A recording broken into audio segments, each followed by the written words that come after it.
Okay, so let's see this question. So the question says that we have a disk, we have a block of mass and small m, which is sliding over a smooth surface of height h. When it reaches at the bottom it gets on this plank. Now there is a friction here, coefficient of friction mu. So the plank and the block and the plank would move together. Okay, so for some time they would cover the relative, there would be a relative motion between them. So at a point when they are both of the velocities become equal, both velocities would become equal, so relative velocity between them would become zero, so friction would also become zero and they would travel together. Okay, the scenario is clear what is going to happen. Now the question is that what is the common velocity with which they would travel. And second one, work done by friction on the surface from here to here, it would travel some distance, relative distance, so during that the friction would do some work. Third question is distance traveled by the block with respect to the plank. So how much distance this block is traveling over the plank before coming to, like, relative motion ceases between them. Okay, so let's see the solution of this problem now. For common velocity, what we can do here now, when the block reaches at the bottom, energy we can do conserve, right? So velocity would become how much, root 2 g h. It's a direct formula that you remember.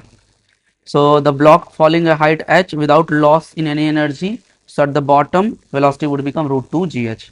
Now so from here at this point the block has velocity how much, root 2 gh.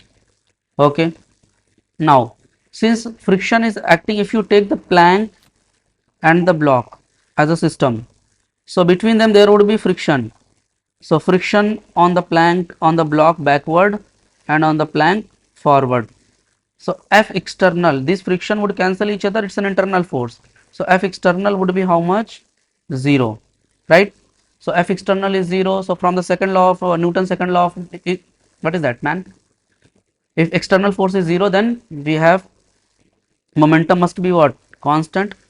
So we can do the momentum constant. So before movement, momentum is how much? Mass into velocity. So mass into velocity, root 2 g h.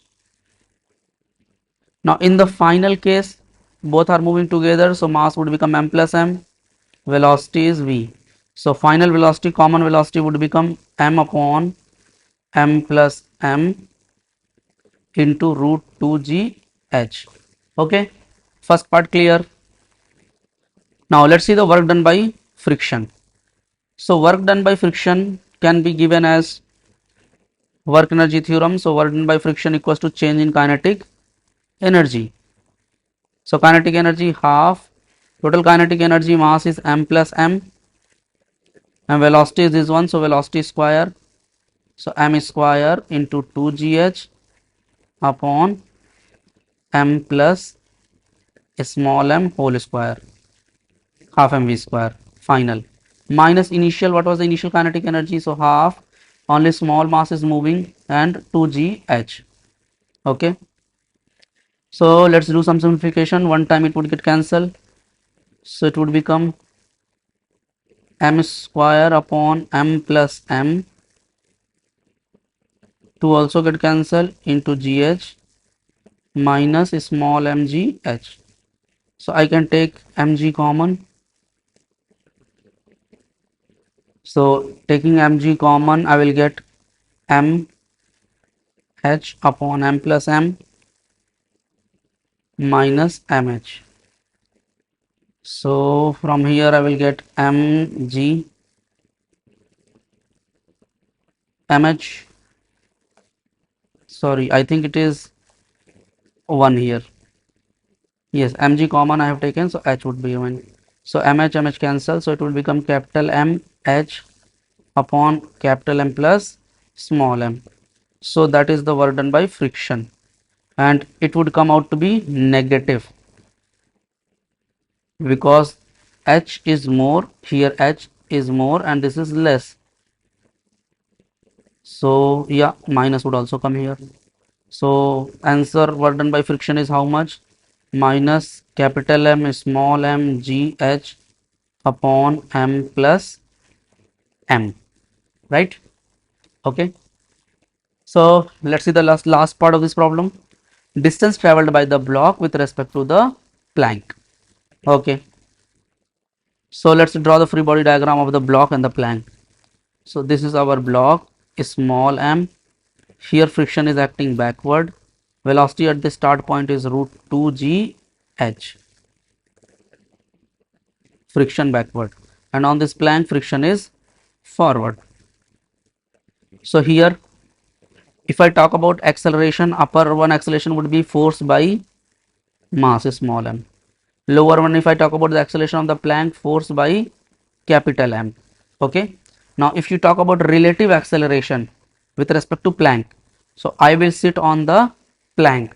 Whatever the plank has, it would be given to the block. That is the concept of relative motion. So if you are talking about relative motion of the block with respect to the plank, I would sit on the plank. For the plank, velocity, acceleration, everything would become 0. It would be given to the block in reverse direction, right? So when it give in the reverse direction, relative acceleration would become how much? F by m plus F by capital M. And we know that there is a kinetic friction because there is a relative motion between the block and the plank. So which type of friction would act? Kinetic friction. And friction value is given by, sorry, kinetic friction is given by mu into normal. So mu into mg. That also clear. Okay. Now if you talk about distance relative, so what is the speed here?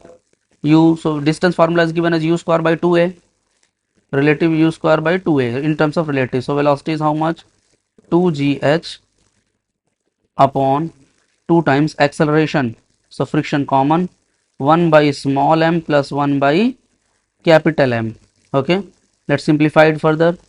So on simplifying we'll get 2 cancel, gh upon friction is mu mg, taking LCM here, capital M small m upside, capital M plus small m. So small mg cancel. So it will become h over mu times m plus m. So that is the distance, relative distance between them. So after this much of distance, so what would happen? We can calculate the time also, how much time it would take to cover this much of distance. From that time we can talk about what is the time at which the relative motion between both of them ceases, or the friction becomes 0 between them. Okay, so further also we can calculate data, time, velocity, all those things also we can complete. Okay, I hope you enjoyed this video.